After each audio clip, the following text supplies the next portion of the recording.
भाषा भाषा का परिभाषा क्या है, भाषा का उद्देश्य क्या है, भाषा कितने प्रकार के होते हैं, भाषाओं में हिंदी भाषा की महानता क्या है, इन विषयों के बारे में आज एक बार देख लेंगे। भाषा संस्कृत शब्द भाषा का धातु से बना है। इसका अर्थ है बोलना। भाषा वह साधन है जिसके द्वारा मनुष्य बोलकर, सुनकर, पढ़कर, लिखकर अपने मन के विचारों या भावों को दूसरों से आदान प्रदान करते हैं और एक रूप में बताना है तो जिसकी सहायता से मनुष्य अपने मन के भावों को कथित या लिखित रूप में दूसरों को समझा सके और दूसरों के भावों को समझ सके, इसको कहते हैं भाषा। एक बात में कहना है तो भाषा का उद्देश्य है विचारों का आदान प्रदान। अध्यापक तो अपने मन के भावों को बोलकर समझाते हैं, छात्र उन बातों को सुनकर समझते हैं। वैसे ही घर में बच्चे अपने मन के भावों को बोलकर माता पिता को समझाते हैं। माता पिता उनकी बातों को सुनकर समझते हैं। वैसे ही कक्षा में छात्र अध्यापक के द्वारा समझाई गई विषय को लिखकर प्रकट करते हैं। अध्यापक उनको पढ़कर मूल्यांकन करते हैं। इस प्रकार बोलकर, सुनकर, पढ़कर, लिखकर मन के भावों और विचारों को एक दूसरों से आदान प्रदान करना भाषा है। भाषा 3 प्रकार के होते हैं: मौखिक भाषा,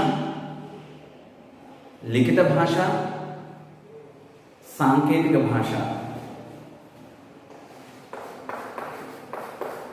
भाषा 3 प्रकार है: मौखिक, दूसरा लिखित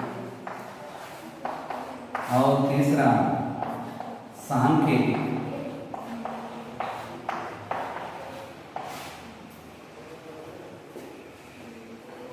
मौखिक भाषा जिन अक्षरों का उच्चारण कर मीन्स बोलकर, जिन अक्षरों का उच्चारण कर या बोलकर हम अपने मन के भावों को दूसरों को समझाते हैं, उसको मौखिक भाषा कहेंगे। बोलकर मन के विचारों को प्रकट करते हैं तो दूसरों को समझाते हैं तो उसको मौखिक भाषा।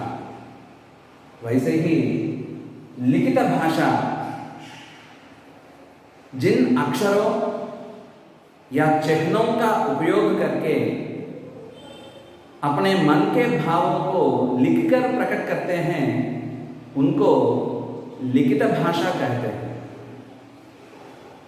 जिन अक्षरों या चिन्हों का उपयोग करके मन के भावों को लिखकर प्रकट करते हैं, उसको लिखित भाषा कहते हैं।